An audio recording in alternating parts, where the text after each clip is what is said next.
영화 이야기하는 척하는 영화 팟캐스트 양기자의 지인호만 진행하는 본격 인맥자랑 방송 양자 시네마틱 유니버스. 자, 이제 75화인 것 같아요. 네, 75화고 아영님과 함께하는 두 번째 30분 30답 시간입니다. 네, 안녕하세요. 네.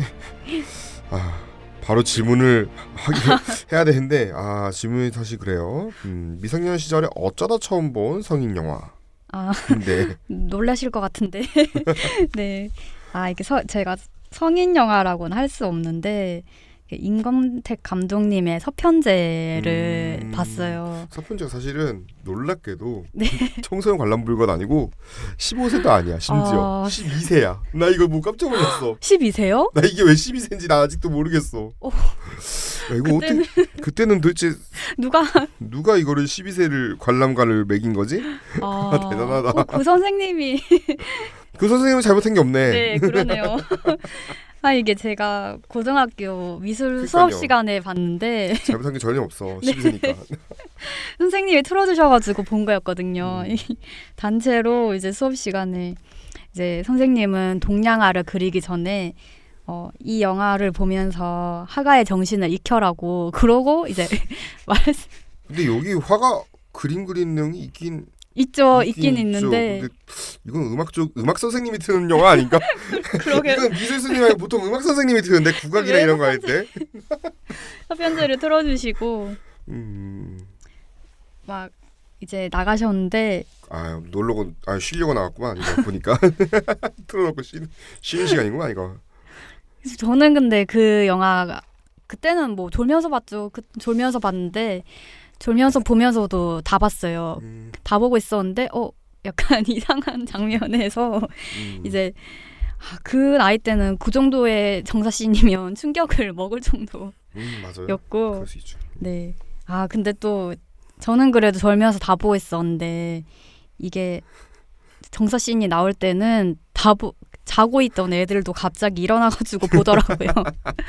막 옆에 이제 자고 있는 애들 있으면 깨있던 애들이 깨우기도 하고 깨워. 네, 보라고 막 일어나서 뭐 지금 생각해보면 재밌었던 것 같아요. 맞아. 우리 그 지난번에 타이타닉 얘기 시간 했지만 타이타닉 이제 애들이 비디오를 빌려가지고 들면은 애들이 이제 졸던 애들이 어느 순간 딱 그 그림 그릴 때 다들 깨어나. 맞아요. 일단 그거는 봐야 돼.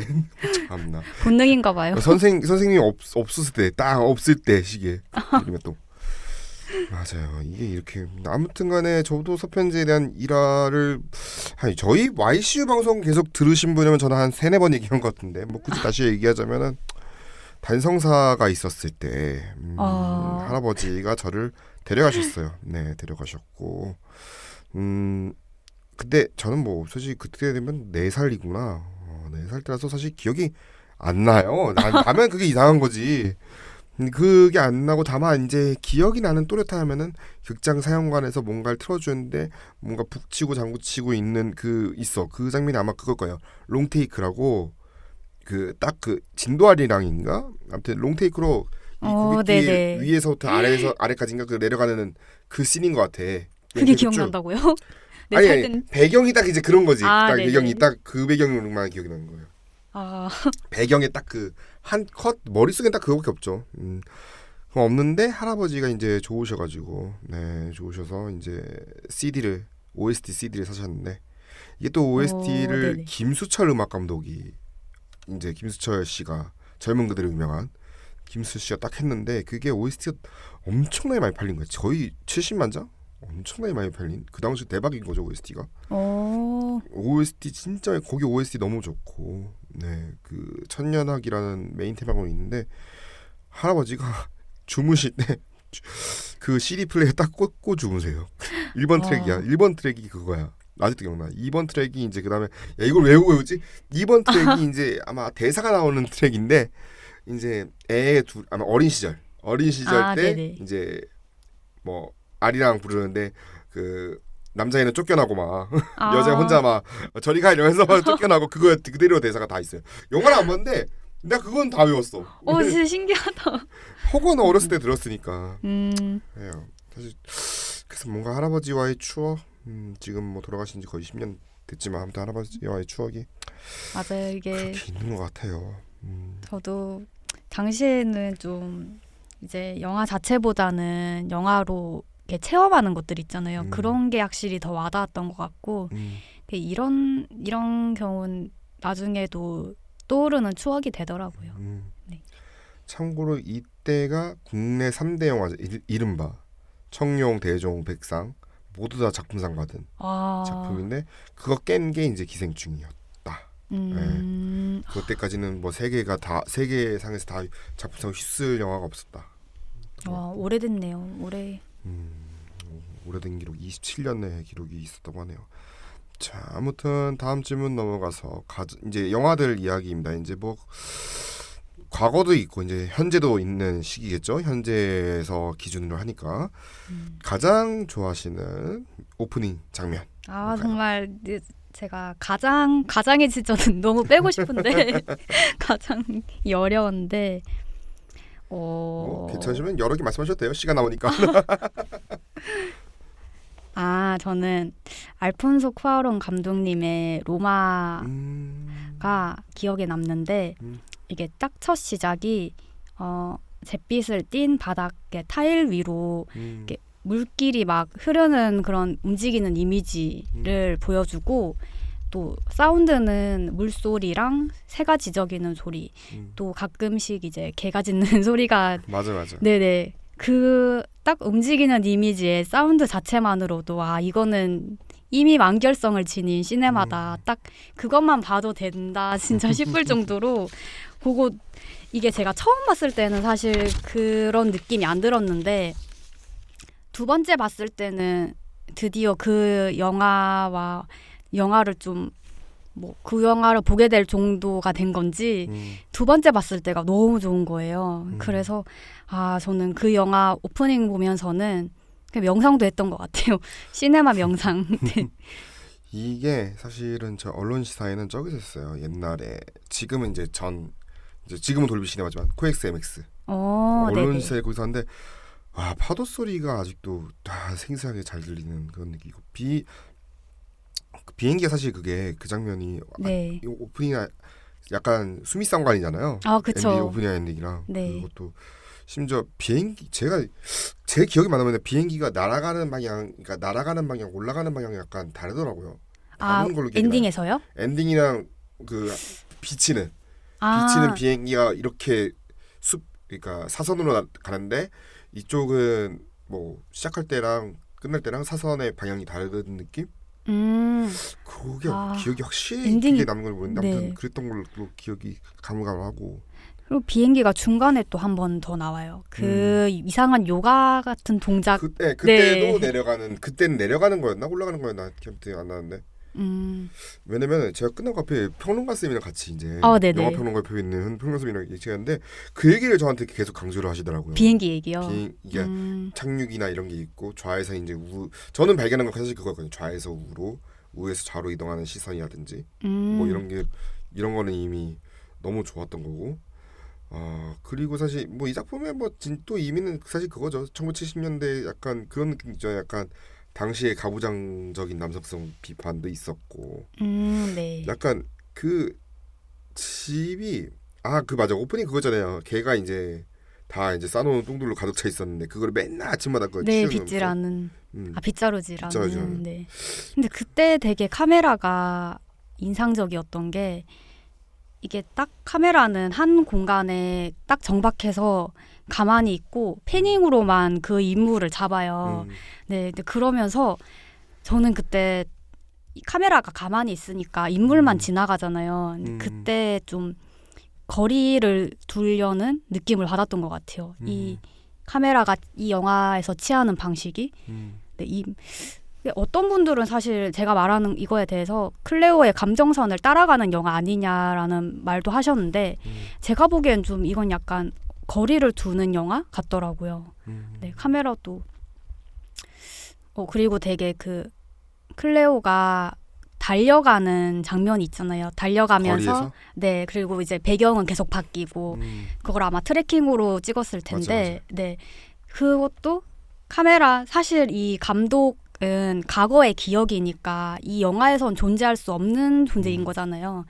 그래서 저는 이 영화를 보면서 감독 자신도 존재할 수 없는 과거의 시공간이고 카메라 자체도 존재할 수 없는 시공간이니까 이건 약간 유령의 시점이 아닐까. 네, 그렇게 생각했고 관객들도 그런 유령의 시점으로 이 시공간 지나갈 때 약간 내가 유령이 되어서 배회하는 듯한 그런 느낌을 많이 받았어요.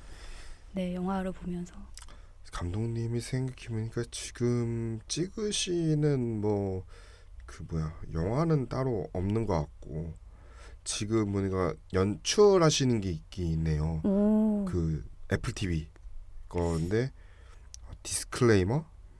디스클레이머라는 작품 같은데 이게 지금 보니까 케이트 블란쳇, 켈빈 클라인, 사차 바론 코엔 그리고 코디 스믹 맥피, 정호연 씨. 맞아. 정호연 씨 신작이 이거였어. 맞아. 맞네. 정호연 씨가 알폰소 쿠아론 신작이 이거군요. 제가 읽다가 그래서 이게 상당히 많이 기대가 되는. 네. 어떤 내용일지도 사실 궁금하고. 근데 참 감독님 영화를 보면 좋은 게 좀 여성에 대한 배려가 확실히 있는 것 같아요. 감독님 자체도 되게 막 좀 품이 있으시잖아요. 맞아요. 네. 그런 거 보면 내년에 요거 할 때 한번 작품 한번 다뤄보는 것도 괜찮을 것 같아요. 드라마 그렇게 네. 길지는 않을 것 같으니까. 네, 그래서 이게도 내년쯤에 나올 것 같으니 그때 한번 얘기를 해봅시다. 자, 그러면 다음 질문은 가장 그러면 좋아하는 엔딩 장면은 무엇입니까? 제가 오프닝 좋아하는 건 좀 그래도 있었는데 엔딩은 좀 어렵더라고요. 기억나는 게 잘 없었는데 딱 그 엔딩을 보고 그 벙찐 채로 좀 오래 있었던 걸 생각해 보니까 네, 밀양의 이창동 감독님의 밀양이었어요. 막 그 이제 마지막 스포일러 있습니다. 네. 네. 미리 얘기 한번 깔아놓고 시작해야지. 네, 이거는 완전 스포일러여서 네. 이게 이제 신혜가 이제 자살 시도를 하고 정신병원에 갔다가 이제 나오는 길에 종찬 그 송강호 배우가 신혜에게 이제 미용실을 가자고 해서 간 미용실이 거의 신혜가 이제 정신병원에 간 이유죠. 그 자식을 유괴한 범인의 딸이 있는 미용실이었던 거예요. 그래서 이제 신혜가 머리를 자르다가 도중에 나와요. 도중에 이제 보통 근데 그 장면에서는 화해를 하고 끝날 수도 있는 장면이거든요. 근데 이제 감독님은 그 유괴범의 딸이랑 화해를 시키지 않고 신혜는 나와서 이제 자기 집으로 가는데 자기 집에 가서 이제 거울을 가지고 마당에 나와가지고 이제 머리를 자르려고 하니까 종찬이 다시 들어와요. 종찬이 그 거울을 들고 있고 그 거울을 보고 이제 스스로 머리를 자르는데 신혜가 그 잘린 머리카락이 이제 바람에 날리면서 좀 쓰레기도 막 널브러져 있는 그런 누추한 땅바닥에 이제 머리카락이 흩날리는 채로 영화가 끝이 나요. 예, 근데 저는 그 장면을 보면서 그게 그 지저분한 바닥에 햇볕이 비치거든요. 근데 그 내내 고통스럽고 정말 이런 일을 겪으면서도 내가 견딜 수 있나 싶을 정도로 신혜가 되게 힘든 일들을 계속 겪는데 마지막에 이르러서는 약간 좀 희망 있게 희망적으로 끝나는 것 같아서 저는 이 장면을 보면서 오랫동안 계속 그 엔딩 크레딧 음악을 다 들으면서 있었던 것 같습니다. 저는 이게 2007년도에 개봉했으니까 사실 개봉했을 때는 못 봤죠. 고3 때였으니까. 네네. 신문 이제 아침마다 신문을 해서 저희 고등학교 기숙사고등학교 그러니까 신문은 계속 줘요. 그럼 보면은 이제 항상 이제 칸 영화제 상받 이런 거 있잖아요. 상 받았다. 네. 막 이런 걸로 이제 이슈가 됐던 걸로만 이제 기억하다 나중에 이제 봤었던 영화였는데. 그러다 이제 갑자기 기억나는 거 그런 거였어요. 사실 근데 그 당시 영화 이제 볼 줄 모르니까 이제 기억나는 거 딱 거의 그런 거죠. 뭐 김추자 씨 노래 거짓말이야 그 장면. 네. 그 장면에 좀 이제 기억이 많이 나지. 그랬던 영화로 기억이 남는데 아무튼간에 엔딩. 그러면 참 뭔가 이창동 감독님 작품의 엔딩이 좀 그렇게 끝나는 경우가 좀 종종 왕왕 있긴 있었던 것 같아요. 네. 그런 식으로 이제 끝나려고 하는. 그리고 이 영화가 원래 딱 처음 시작할 때는 카메라가 차 안에서 하늘을 보여주면서 시작하거든요. 근데 이제 끝날 때는 땅 바닥을 보여주면서 시작을 하고 이게 사실 영화의 제목 영문 제목이 시크릿 선샤인으로 비밀의 햇볕이라는 의미인데 저는 이 영화에서 비밀의 햇볕이 종찬이 아닐까라고 생각을 했던 게 사실 그 신혜는 사실 그 종찬을 크게 좋아하진 않지만 그 종찬이 계속 신혜 곁에 있어줬어요. 그래서 햇볕처럼 계속 있어줬는데 그 사실 결말의 장에도 굳이 들어오지 않아도 될 종찬을 끌어들인 걸 보면 아, 저 비밀의 햇볕이 종찬이 아닐까라고 생각을 했었습니다. 그리고 하나가 더 있네요. 아, 네네. 그리고 이거는 좀 오래된 1956년 작품인데요. 빨간 풍선이라고 알베르 라모리스 감독님의 영화입니다. 장편은 아니고요. 36분 가량의 단편 영화예요. 이게 근데 이 영화가 리메이크한 작품들이 많아요. 네네. 허우샤오시엔 감독님의 빨간 풍선 이거는 장편이고요.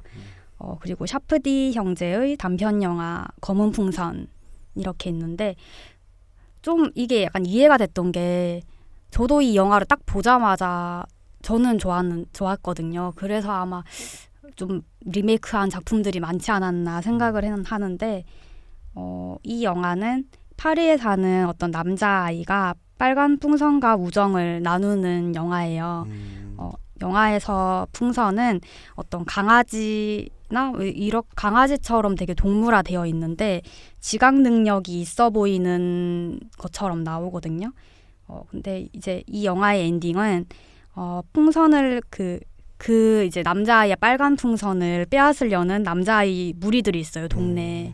근데 이제 그 남자아이 무리들에 의해서 빨간 풍선이 터지는데 딱 터지자마자 이게 사실 내내 거의 강아지처럼 있던 풍선이어서 이게 터지면 정말 슬퍼요. 그 풍선이. 네, 그 풍선이 정말 터지자마자 슬픈데 그럼과 동시에 도시의 모든 풍선들이 막 남자아이한테 갑자기 모여요. 네, 이게 되게 근데 이 영화가 대사가 있는 영화도 아니고 이미지로만 다 보여주거든요. 뭔가 최첨단 기술이었겠다 당시에. 그걸 보여주려면은 그 남자 풍선을 잃어버린 그 남자아이한테 모이는데 그 이제 남자아이가 그 풍선줄을 잡고 하늘을 이제 날아가는 걸로 끝이 나는데 사실 이런 게 거의 어렸을 때 한번 생각해볼 만한 그런 상상이어서 보면서 진짜 어린아이처럼 봤던 것 같아요. 저는. 네. 이게 1957년 아카데미 시상식 제29회 아카데미 시상식에서 아까 대사가 없다고 했잖아요. 대사가 한 두 번? 네, 근데 각본상을 받았어요. 나 맞아요. 네, 각본상을 받았고 당시 후보에 좀 그래도 그래요. 페데리코 펠리니 감독의 길도 있었고 뭐 그 외 여러 작품도 있었지만 아무튼 빨간 풍선이 이게 받았다. 되게 동화가 원작일 것 같지만 이 영화가 원작이고 동화가 맞네요. 뒤에 나왔어요. 네. 신기한 케이스네요. 네, 맞죠. 아무튼 그 당시에 레이디 킬러라는 작품도 이제 후보에 있었고 각본상에 유수의 영화들이 있었습니다만 거의 특이한 케이스네요. 왜냐면 각 색상은 약간 그런 작품들이 가져갔거든요. 그러니까 80일간의 세계 일주 그 당시에 물론 그 당시 아마 획기적인 작품으로 기억하는데 맞네요. 그 당시 획기적인 작품이 아니라 그 당시 작품상이었네요. 그의 작품상이었는데 아무튼 각본이 상을 받았다는 거는 이거는 지금 보니까 네이버 시리즈온에서 보실 수가 있네요. 네. 결제하셔서 보시면 될 것 같고 짧아서 네. 다음 질문은 가장 좋아하시는 한국 배우입니다. 네, 한국 배우 제가 사실 한국 배우 중에 디깅해 본 사람이 없었던 것 같아가지고 하는 편은 아니시구나. 네, 그래서 저는 한국 배우보다는 좀 캐릭터를 보는 편인데 개인적으로는 아까도 말씀드렸던 밀양에서 그 전도연 배우의 신혜나 비밀은 없다에서 손예진 배우의 연홍 같은 캐릭터, 또 이제 버닝이랑 콜에서 정종서 배우의 희미와 영숙이처럼 좀 전형적인 캐릭터가 아니라 굉장히 볼 수 없었던, 그리고 되게 강한 여성 캐릭터를 좋아하는 것 같아요. 아까 이제 손예진 씨 비밀은 없다 네. 말씀해 주셨는데 이게 사실 저도 그때 이게 아마 한국영화평론가협회장에서 여우주연상을 받았을 거예요. 네. 근데 그 당시 이제 저희 평론가 아까 전에 말씀드렸죠. 평론가 선생님이 저한테 이거 이제 선정하는 기준 그 얘기를 네네. 하는데 그때 이제 요걸로 그러니까 그때 손예진 씨가 다른 영화로 아마 상을 받은 시상식이 있었을 거예요. 그 그때 덕혜옹주가 같이 그게 개봉해가지고 덕혜옹주로 상을 받은 작품인데 요거는 그러니까 영평상에서는 이 작품에 상을 준 거예요. 이 작품으로. 네. 그때 이경미 감독한테는 감독상을 줬고 그때 손예진 씨가 막 수상성을 이 작품으로 주신 거라고 해서 더 감명 깊다고 인상 감사하다고 뭐 이런 느낌 말을 했던 걸로 기억이 남는데 비밀은 없다 이 영화가 사실 나왔을 때는 흥행이 제가 안 된 걸로 알고 맞아요. 있는데 뒤에 엄청나게 엇갈렸죠. 맞아요. 흥이 엇갈렸고 저는 근데 오히려 이때가 좋았던 게 왜냐면 제가 막 그때 비판하면서 깠던 게 맨날 이 CJ는 설탕공장처럼 맨날 똑같은 영화 만드는데 웬일이야? 그래요? 그 당시 기준에 웬일이야? 야 CJ에서 이런 영화를 만들어? 웬일이야? 맞아. 저도 사실 호 쪽이었는데 그 뒤에는 좀 그래도 입소문 나고 오히려 IPTV로 오히려 그쪽으로 많이 갔죠. 그쪽으로 넘어갔는데 사실 그래도 손익은 넘지 못했으니까 건실패한 영화인데 아무튼간에 전종서 씨 이번에 최근에 드라마 아마 몸값 나왔을 건데 저도 사실 못 봤거든요. 저도 못 봤는데 빨리 보고 난 다음에 또 얘기를 해야 될 것 같아요. 네, 근데 그 앞에 전도연 배우나 손예진 배우의 이 캐릭터들이 되게 세잖아요. 좀 신혜도 그렇고 되게 센데 이거를 이제 이 캐릭터들을 이을 만한 계보가 그 계보를 이을 배우가 전종서 배우라고 생각을 하는 게 버닝에서도 유아인 배우랑 스티븐 연 배우 사이에서 그 기세가 안 눌리고 균형을 잘 이루는 것 같았어요. 네. 사실 근데 이런 연기만 된다는 게 아닌 걸 잘 보죠. 전 연애 빠진 로맨스도 상당히 재밌게 봐가지고 거기서도 로맨스 연기도 이 정도면은 곧잘 하는구나. 그래서 이제 드라마 쪽으로도 많이 활동을 넓힐 수가 있구나. 본인 스펙트럼을 약간 그쪽 한쪽에만 이제 극한 쪽인 캐릭터만 하는 게 아니라 다양하게 할 수 있겠다 했는데 다시 또 사실 종이의 집은 저는 좀 안타까웠어요. 그래요? 종이의 집은 뭔가 이걸 마냥 좋다고 이게 아마 원작을 다시 이제 해석하는 과정에서 저도 보다가 말았어요. 이 캐릭터한테 원래 바라는 게 이게 아니었을까 하는 생각, 이게 아닌 것 같은데라는 생각이 드는 거예요. 네. 그러니까 이거를 한국적으로 이제 해보려고 하니까 네. 설정을 이제 그렇게 하다 보니까 이 캐릭터가 좀 망가진 것 같다는 느낌만 딱 드는 거예요. 근데 그런 경우는 사실 그건 배우의 몫이 그렇죠. 배우의 이건 잘못이 아니거든요. 네, 맞아요. 그리고 이제 또 개봉 예정인 게 있잖아요. 모나리자와 블러드문 또 이제 국내 개봉 예정이었는데 또 상당히 또 궁금하고 이것 때문에 이제 앞으로 할리우드로 가는 거 아니냐 완전히 얘기가 잠깐 오히려 그것 때문에 종이의 집도 같이 나왔지 않을까 싶어요. 그래야지 넷플릭스에 또 인지도를 쌓으니까 그런 것도 있을 것 같은데 앞으로 하긴 또 차기작이 또 발레리나 맞아 이초영 감독이랑 또 같이 하는 발레리나 어떻게 나올지 촬영이 이제 곧 끝났거나 아니면 이제 끝날 예정인 것 같은데 기대를 해보고요. 그렇다면 이제 다음 질문 넘어가서 가장 좋아하는 외국 배우 한 번밖에 안 적어놨네요. 네.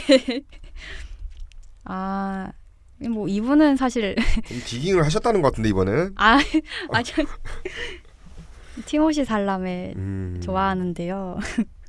뭐 이분은 사실 너무 잘생기셔서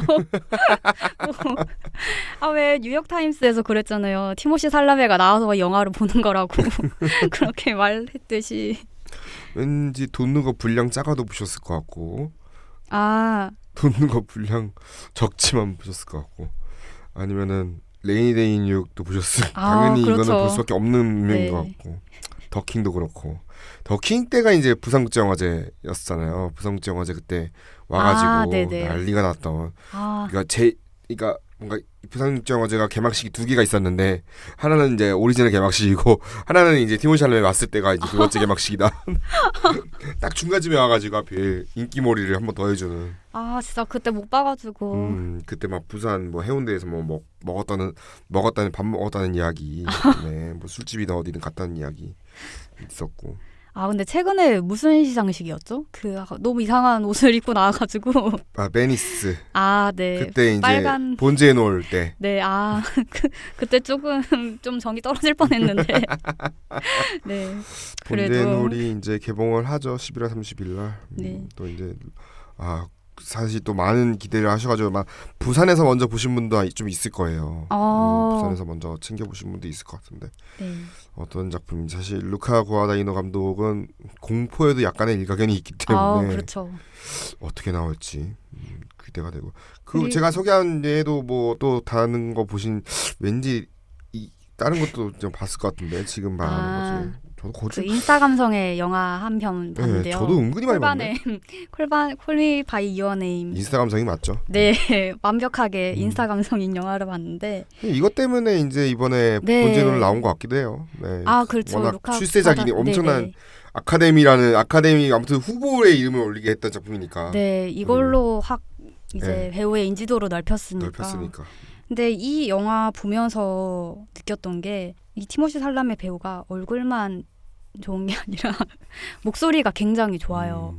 목소리가 좋아서 이게 그 콜바넴에서도 엘리오가 이제 딱 처음으로 올리버한테 고백을 할 때가 그 어떤 도시 어디에 나와서 분수가 있는 쪽에서 이제 고백을 하는데 그때 그 분수에 가려서 카메라로 저희가 보는 모습은 올리버는 분수 뒤편에 있고 엘리오만 저희한테 보이는데 그 엘리오가 고백을 하는 그 목소리가 저희한테 약간 속삭이듯이 들려요. 근데 그때 그 목소리 때문에 더 이 엘리오의 감정이 애절하게 느껴졌던 것 같고 또 이제 좀 티모시 살라메 배우 보면서 느꼈던 게 레오나르도 디카프리오 리즈 시절 딱 그 성장할 때 그 시절에 그 정도의 좀 아우라가 느껴지는 것 같더라고요.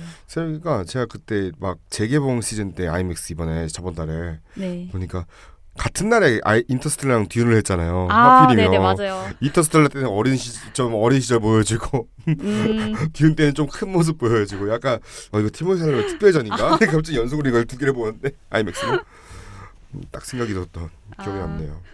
그때는 정말 초창기였으니까 거의 필모의 초기였고 인터스텔라 때만 해도.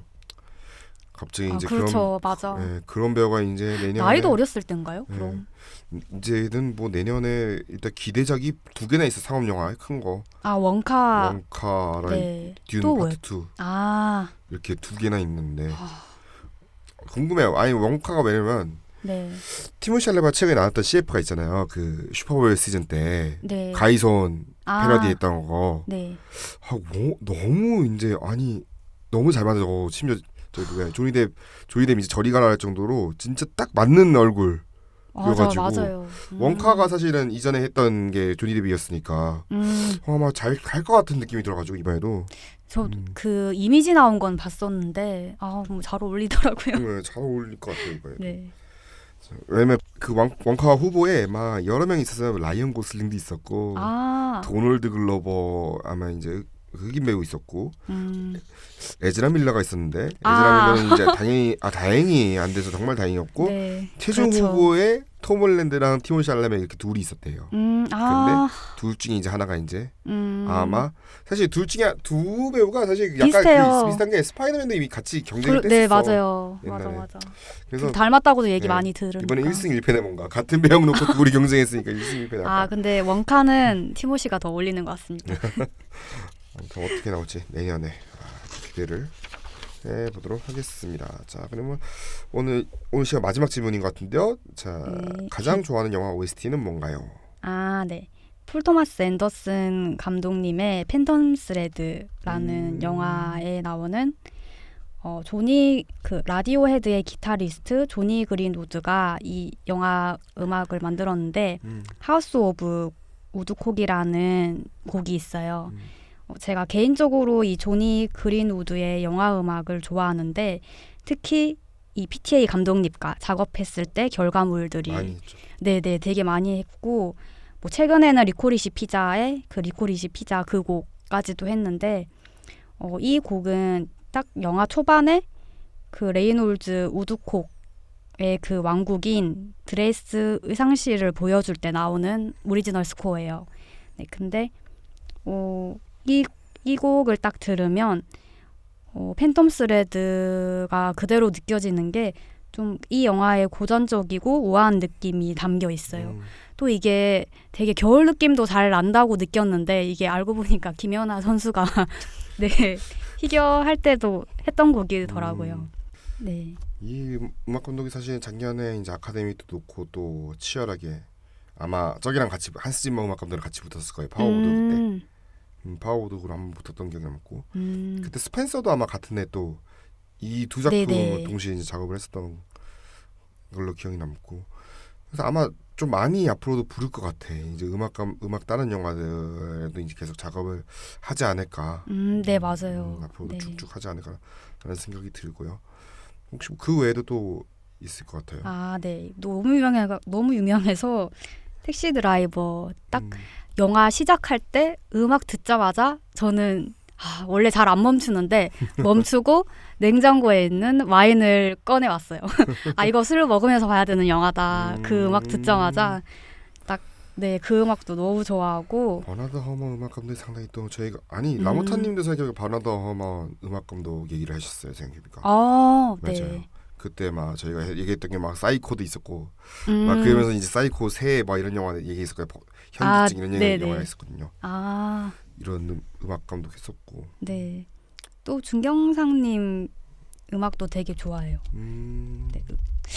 그 준경상님은 이상하게 그 참 젊은 에너지가 많이 느껴지는 영화여서 이 음악도 한 몫을 하지 않았나. 네. OST 뭐 사실은 뭐 스코어도 있겠지만 뭐 당연히 뭐 마마스 앤 파파스. 그렇죠. 이거는 너무 좋죠. 네, 진짜. 너무 좋은. 그러니까 좋은 OST는 진짜 좀 들었을 때 딱 그 영화의 장면들이 그려지는 것 같아요. 맞아요. 네. 자, 그러면 저 다음 시간에는요 21번 질문부터 쭉 이제 이어가는 시간으로 마무리를 하도록 하겠습니다. 청취해 주시면 대단히 감사합니다.